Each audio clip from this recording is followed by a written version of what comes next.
Usai jeda di Kompas Petang, Saudara, kami hadirkan informasi, tapi informasinya sebelum jeda, informasinya terkait dengan militer Israel yang mengintensifkan serangan udara di beberapa titik krusial di jalur Gaza, di Camp Al-Shati, dan juga bom menghantam area pemukiman padat penduduk yang mengakibatkan kerusakan parah.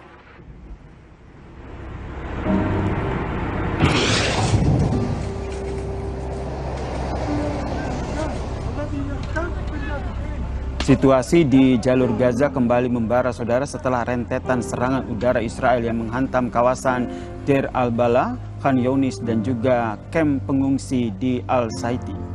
Dikutip dari Al Jazeera, insiden ini menghancurkan sejumlah rumah warga dan menewaskan sedikitnya 3 personel polisi setempat. Sementara itu, Saudara, serangan terpisah di wilayah selatan dan juga tengah menyasar fasilitas keamanan dan menewaskan petugas polisi yang sedang bertugas.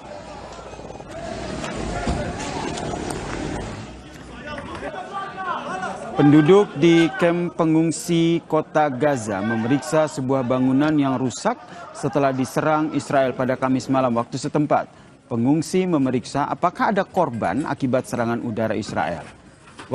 Dalam waktu 48 jam terakhir, Saudara, 16 orang tewas dan 39 orang terluka akibat serangan Israel di jalur Gaza.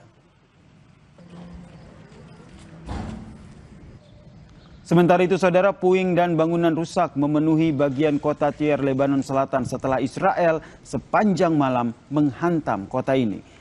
Eskalasi Israel ke Lebanon Selatan meluas dan telah menewaskan sedikitnya 14 orang.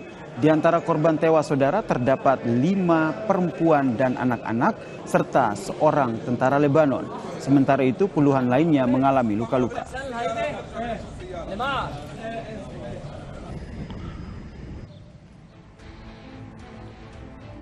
Milisi Hizbullah yang didukung Iran tidak tinggal diam menghadapi tekanan militer Israel.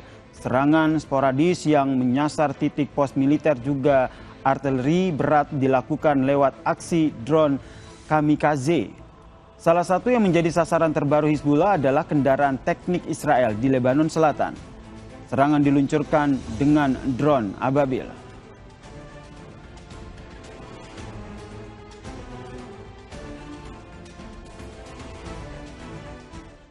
Tetap bersama kami, Saudara. Usai jeda kami hadirkan informasi Iran menyatakan masih memiliki kekuatan yang cukup untuk menghadapi Amerika Serikat dan Israel dan menolak bertekuk lutut menyerah kepada Amerika Serikat.